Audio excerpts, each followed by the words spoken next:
Grape Nuts Flakes program, coming to you from New York City and starring Jack Benny. With Mary Livingston, Dennis Day, Rochester, yours truly, Don Wilson, and our guest conductor, Abe Lyman.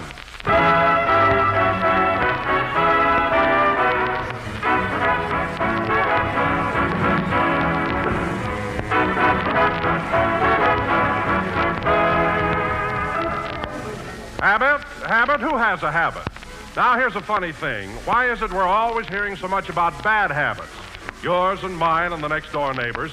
And still nobody has a kind word to say about good habits. Well, right now, I'm going to put in my 2 cents worth for a perfectly swell habit. The habit of starting your day off with that grand little eye-opener, crisp, tempty, toasty brown Grape Nuts Flakes. Yes, sir. Once you make a habit of Grape Nuts Flakes, once you sample that malty, rich flavor and smack your lips over that crisp, toasty texture, you're certain to come back for more. Prove it. Tomorrow, just do this. Try a bowl full of appetite-making Grape Nuts Flakes for breakfast. See if you don't find them so swell-tasting that a daily dish will become second nature to you. Yes, Grape Nuts Flakes are a good habit. So why don't you make a daily habit of Grape Nuts Flakes?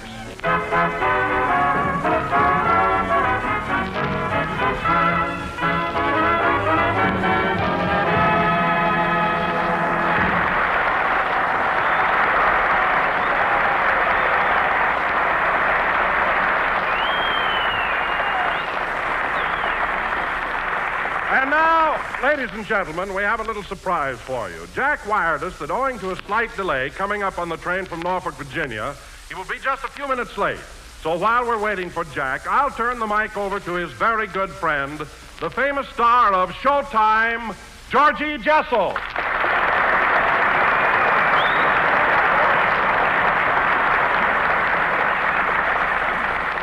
Thank you, fellas. Hello again. This is Georgie Jessel, pinch hitting for Benny. And I want to tell you folks that I'm very happy to be here tonight for 2 reasons. First, it's an honor and a pleasure to help Jack out. And second, I must get something for this. And, of course, Don, it's nice working with you, too. Well, thank you, Georgie. I think we'll get along fine. By the way, Don, Jack does expect to pay me for this. I mean, he won't take advantage of our friendship, will he? Oh, no, Georgie. Jack wouldn't do a thing like that. Why, I'm sure he'll compensate you for your work. Fine. Well, I hope it's with money. You see, Don, I've already got a hand-painted necktie. And I don't like the way Jack paints them anyway, you see? Now, wait a minute, Georgie. You're not really worried about Jack paying you for tonight, are you? Well, I'm not exactly worried, but I'd like to be on one program where I don't have to write in a part for my lawyer. Well, what happened to Jack, and why is he so late? Well, Georgie, last week we played camps around Washington, D.C. and Virginia. And Jack and Rochester missed the train at Norfolk. Missed the train? Yes, you see, Jack told Rochester to wake him up at 9 a.m., but Rochester overslept, and I imagine Jack was pretty burned up when he woke up.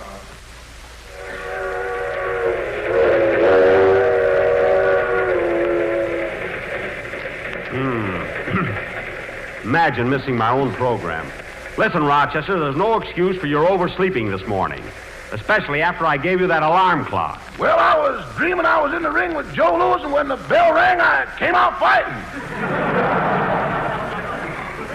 And what happened? You know, Mr. Lewis, he smacked me right back to sleep again.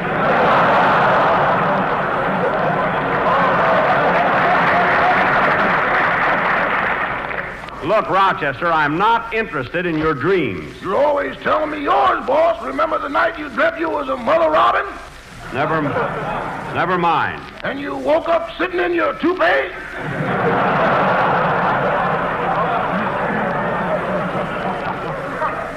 On a billiard ball yet. Anyway, Rochester, this is the last time I'm going to take you on a trip east with me. The only time I see you is when you need money. We've been away from home 2 months. You've spent more dough than I have. That ain't no record.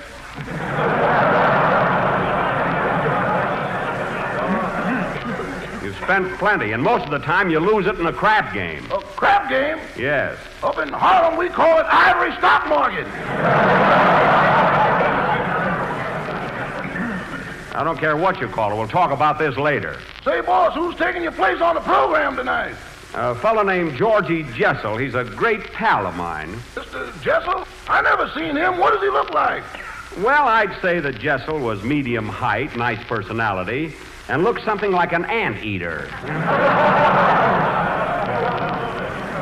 Although I doubt if he does. Say, is there a radio in this observation car? There's one right over by that lady. Oh, yes. Pardon me, madam. Do you mind if I tune in on the radio? I want to hear the Grape Nuts Flakes program. Is that the show with Jack Benny on it? Yes.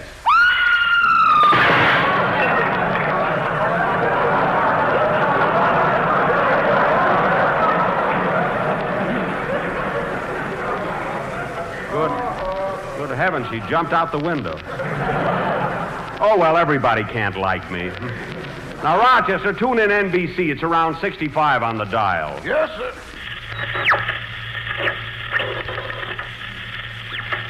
And that, ladies and gentlemen, is the reason Toasty Brown Sweet as a Nut Grape Nuts Flakes in the big 12-ounce economy size package is America's fastest-growing flake cereal. That's it, Rochester. That's Don Wilson, all right. Once you sample the malty, rich flavor, you'll certainly come back for more. That was very good, Don. I'm so excited I'm going to eat breakfast tomorrow for the first time in 30 years. Hangover or no hangover.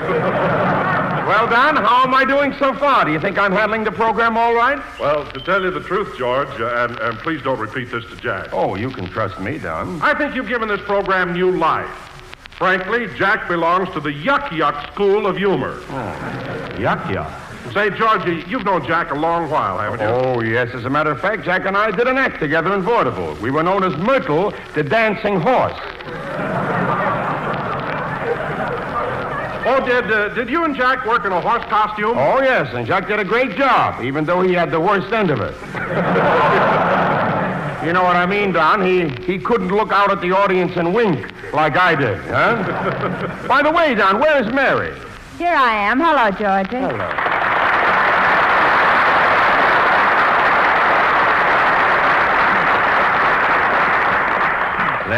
There's Miss Livingston. Doesn't she sound natural? Yeah, brace yourself, boys. Here it comes. She better be careful what she says. Well, Mary, I guess you're anxious for Jack to get back. It'll seem rather strange working with me, won't it? No, I like to work with you, Georgie. You want to know something? Now, don't repeat this to Jack, will you can trust me.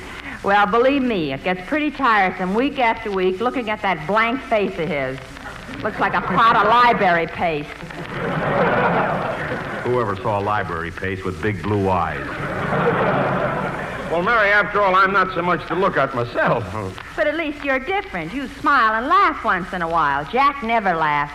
Well, my teeth don't slip out.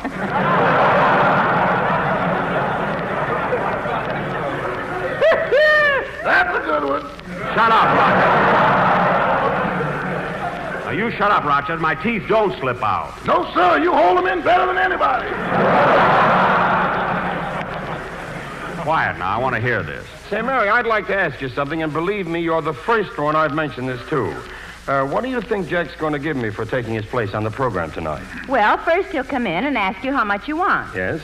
Then he'll offer you half of that. And if I won't take it? He'll pull a knife on you. Can you imagine that? Well, Mary, you can't be serious. My goodness, he isn't that tight. He isn't, eh? Listen, Georgie. Jack has been traveling around the East for 8 weeks, and he's still got California air in his pocketbook.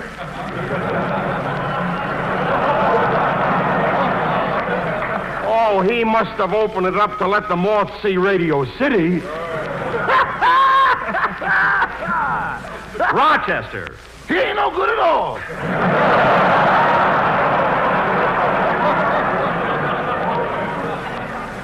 Gee, I wish this train would get in. And, George, do you want me to tell you something else? What is it? Well, Jack took me to the Stork Club the other night, and when the waiter brought the check... What's the matter? What are you laughing at? Well, Jack pulled his violin out of his vest and said, "Go away, I work here."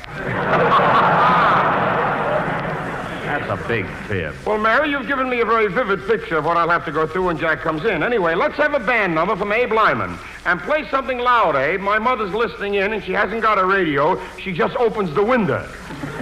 Hit it, Abe. Hit it.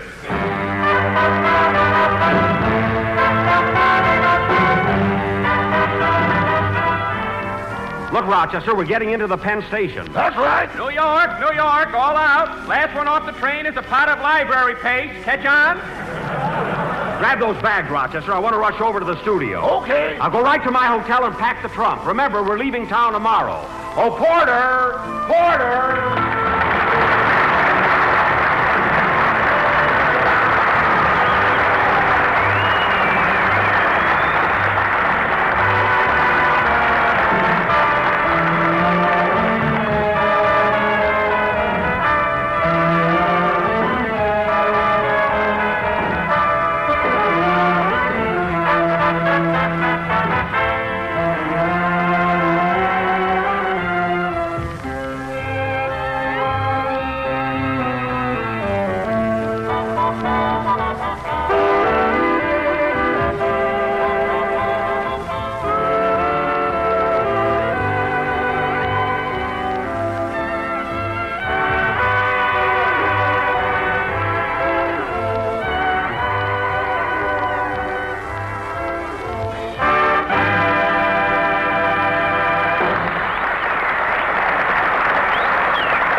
That was Brazil, played by Abe Lyman and his band. And I must say, Abe, after hearing the boys, that I'm surprised the way Jack ran down your orchestra a couple of weeks ago. He shouldn't do that. Of course he shouldn't. My music is all right. Well, that I wouldn't say, but Jack should never mention it.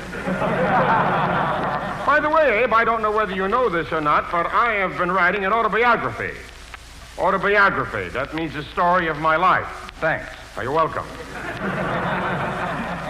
Inasmuch as we've been friends for years, I've got something in it about you. Now, is that okay? Yeah, but don't put nothing in about that dame in Cincinnati.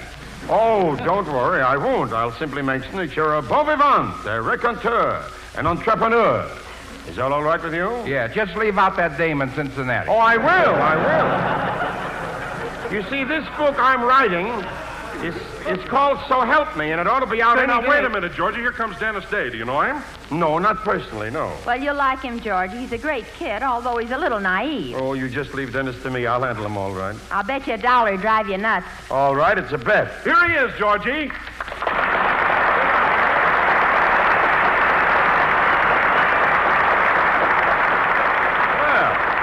Well, hello, Dennis. Hello, Mr. Benny. Did you have a nice trip? Nice trip, Benny. What is this? Hey, Don, did Mr. Benny miss the train in Norfolk, Virginia? Wait a minute, Dennis. It's Jessel. Jessel. Where's that? Well, I've lost 35 cents already. Now, listen, Dennis, I'm just taking Jack's place until he gets here. Jack who? Here's your $1, Mary. Thanks. Hey, what's going on? Why, nothing, Dennis. I just bet Mary $1 that you couldn't drive me nuts. She wins more money that way. Well, all I can say is this entire event looks good for a total loss to me, I'll tell you. Hello, fellas. Hello, here I am.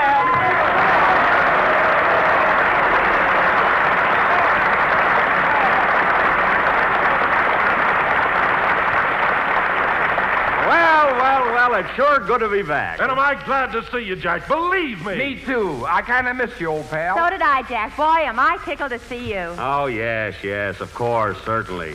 I'm tight except for my teeth that slip out, and I got a face like a pot of library paste. Doesn't have to be in a pot.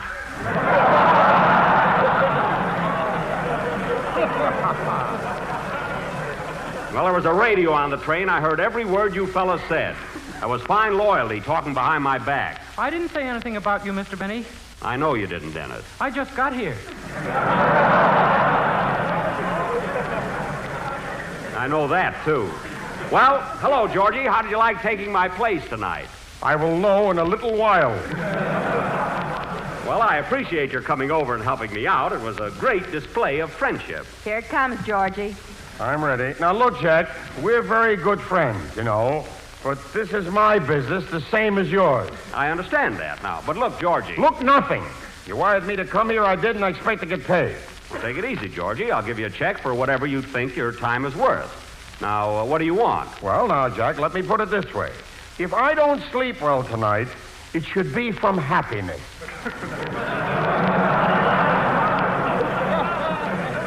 Now, don't beat around the bush, Georgie. How much do you want? I'll take $500. But if you put down that knife, we'll start at 1,000. I'll give you $500. Let's not argue about it. Now, let's see. Where's my checkbook? Gosh, I don't think I've... Here's a blank check, Mr. Benny. Thanks. Now, let's see. If I'd only brought my fountain Here's a fountain pen, Mr. Benny. Go away! Well, I got the check and fountain pen. Might as well start writing. I may be wrong, but I think your hair just went a shade grayer. Quiet. February 17th, 1900, and now the amount. Wait a minute. This is 1943, Jack, not 45. Oh, pardon me. Now, just a second. Pay to the order of... Say, how do you want this made out? George Jessel or Georgie Jessel? Just put down man, $500. All right, here's your check. Well, now, thank you very much. Well, I guess I'll be running along now, and I'll see you tomorrow night at the banquet, Jack. Yeah. What banquet is that, Mr. Benny? Well, next Sunday's my birthday, and since we'll be in Toronto, some of my friends here in New York are throwing a little party for me tomorrow night. Who's going to be there, Georgie? All your pals on Broadway, everybody, from Benny Rubin to Fred Allen. Fred Allen. Now, wait a minute. This is my birthday party, and I don't want Allen there. But, Jack, we need a crowd. We need everybody we can get to blow out the candles.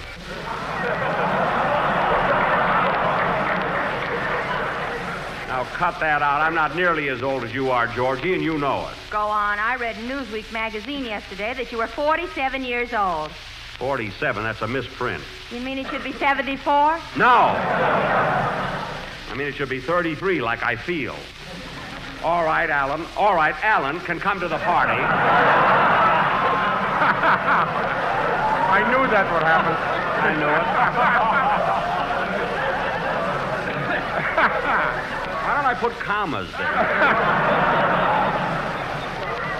All right, comma, Alan can come to the party. Well, look but I don't want him to make any speeches about me. Well, don't you worry, Jack, because I'm the only speaker at the table, comma, and I got my speech. I have my speech all prepared. You have? What are you going to say? Well, something like this. Gentlemen, we are gathered here tonight to pay tribute to a man who, some odd years ago, was born in a log cabin near what is now the town of Waukegan, Illinois. Log cabin? There was great rejoicing in this frontier settlement. Frontier? And friendly Indians came from far and wide to bring gifts of beads and moccasins to the first white child born in this wilderness. Now, wait a minute, Georgie. When I was born, Waukegan was a good-sized town. I'm only 33. All right, I'll say you're 33. Good. And to make that believable, I'll wear diapers. I don't care what you wear. All right, thank you very much, Jack, and I'll see you tomorrow. So long, Georgie. So long. So long.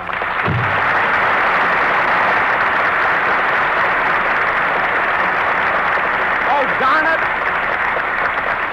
Darn it, I forgot something. Oh, Georgie, wait a minute. I want to ask you something. What is it?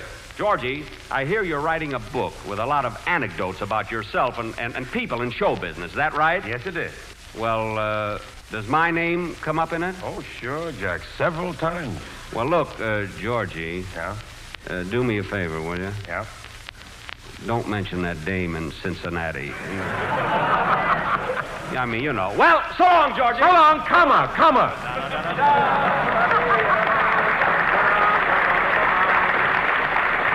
Well, go ahead, Dennis. Let's have your song. What do you want to see Georgie about? I want to make his check a little higher, you know. Sing, kid. Sing, kid.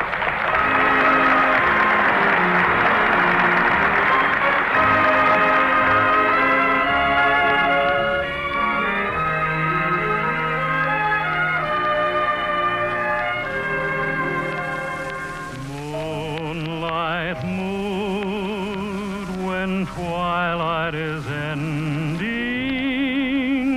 you're in my moonlight mood, and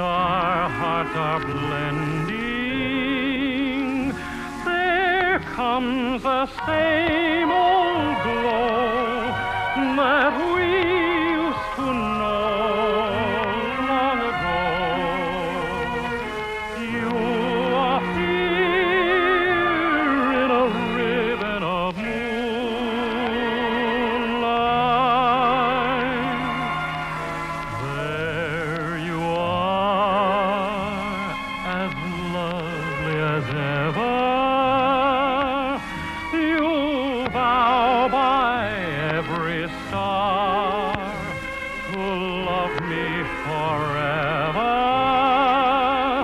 Although you're far away, we meet in my solitude.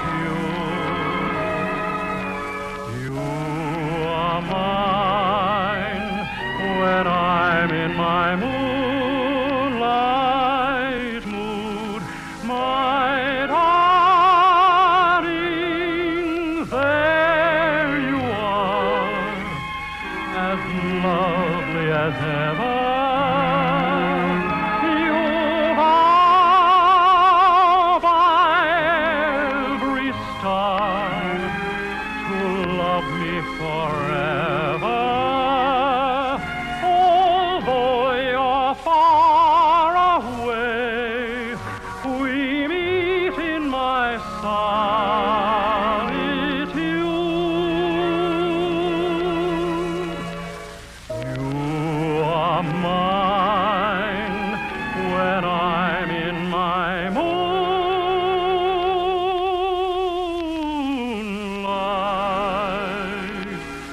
mood.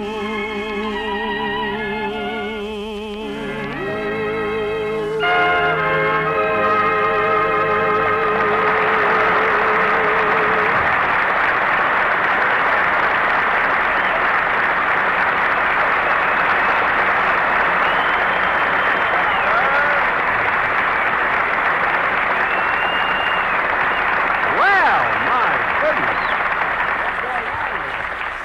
That was Moonlight Mood, sung by Dennis Day, and very, very good, Dennis. Thank you. You know, Mr. Benny, I think it was awfully nice of Mr. Jessel to come over here and help you out tonight. What do you mean, nice? You got $500 for it. Well, for heaven's sake, you don't expect Georgie to come over here and work for nothing, do you? Well, why not? He's a friend of mine. Well, would you work on his show for nothing? Listen, Don, I'm talking to Miss Livingston. Well, would you? That's Don's question. Think of your own. I've got one. Shut up. Now, look, fella, Georgie was here. He did a good job. He got paid, so let's forget about it. And now I have an announcement to make. Ladies and gentlemen, here is important information for all of you who have friends, relatives, or sweethearts in our armed forces abroad. If you want your letters to get overseas quickly and safely, use V-mail, which is dispatched by the most expeditious means. Expeditious? What's the idea of pulling those big words? Listen, Abe, expeditious isn't a big word. Anything over 3 letters is showing off. Abe, I know you have a set of blocks, but some of them must be missing there.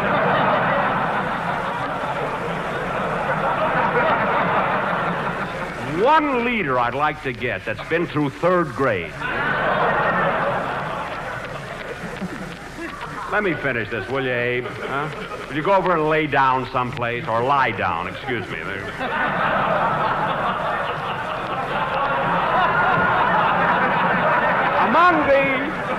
Among the advantages of V-mail is the fact that it's the fastest of all wartime communications. But remember, folks, V-mail is not for domestic use. Only use it when you write to the boys overseas. And our listeners in Canada should go to their local post office for information. Thank you very much. And fellas, my gang, now speaking of Canada, you know, we're all leaving for Montreal, Ottawa, and Toronto next Tuesday night. How are you going to send us? By V-mail? No, we're going by train. And here's something else. Come in. Yes? Pardon me, I work for Mr. Jessel, and he sent me back here for his cane. Oh. My name is Joe Besser. Lesser?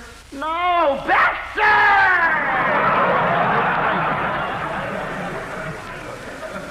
Oh, yes.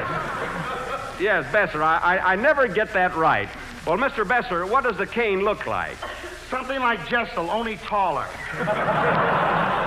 Oh, well, he must have left his cane in my dressing room. Now, look, Mr. Besser, my dressing room, you go out this door here, turn to your right. No, turn to your left. Then you walk down 3 steps till you get to the corridor. Then you turn to your right again. No, then take your next left. Shut up, not so fast!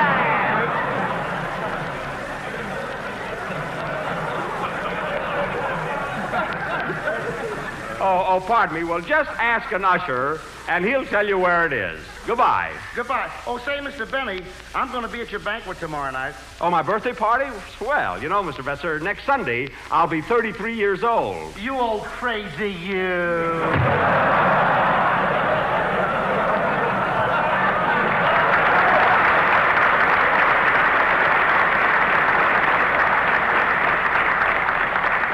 What does he mean, crazy? I feel like a kid. Now, getting back to our Canadian trip, fellas, when we get to Toronto next week, I want you all to be... I'll take it. Hello? Hello, Mr. Benny. This is Rochester. Good. Rochester, did you pack my trunk? Yes, sir, and it's on its way to Toledo. Toledo? We're going to Toronto. Toronto's in Ohio. Toledo's in Ohio. We're going to Ontario. I thought you said we were going to Canada. Look, Rochester, Toledo is in Ohio and Ontario's in Canada. And Toronto's in Ontario. What are you laughing at? Boss, we sound like Abbott and Costello.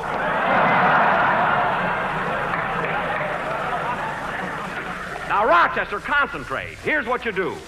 Call up the express company here in New York. Tell them to call the express company in Toledo and have them send my trunks to Toronto. Not so fast!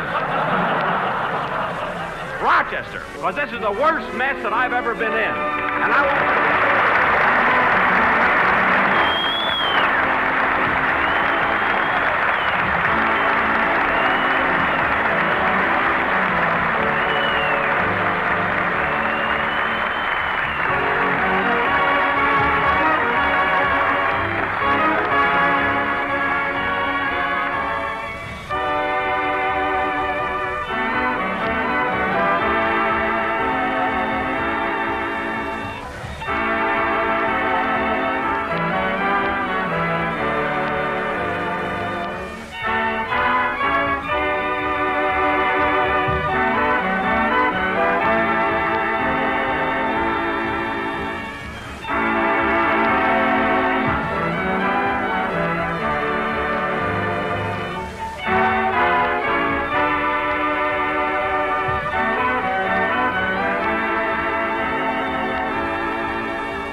You know, nowadays, everyone relies on breakfast for a flying start on the day.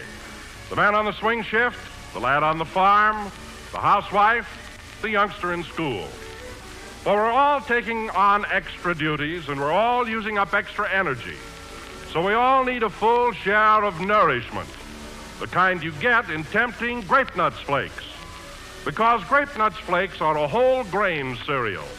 And thrifty, plentiful whole grain cereals provide the nutritional elements we all need, including protective minerals and vitamins. Yes, sir, in every delicious, malty-rich bowlful of toasty brown Grape Nuts Flakes with milk, you get proteins, iron, calcium, phosphorus, and 2 of the health-building B vitamins, niacin and vitamin B1. You can very readily see why a daily breakfast with Grape Nuts Flakes helps you to make up for other food shortages. So for a swell start on your working day, start your day with a big, luscious bowl full of delicious, nutritious Grape Nuts Flakes.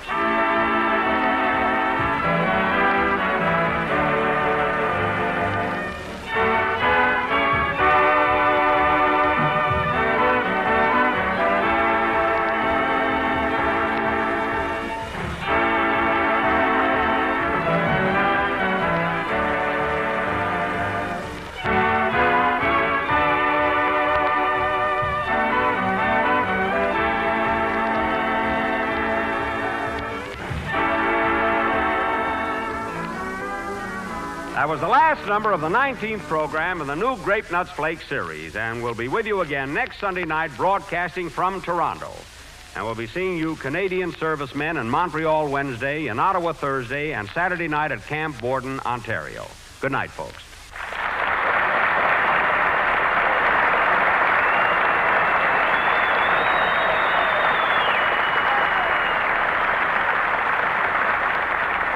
The Jack Benny program is written by Bill Morrow and Ed Beloy.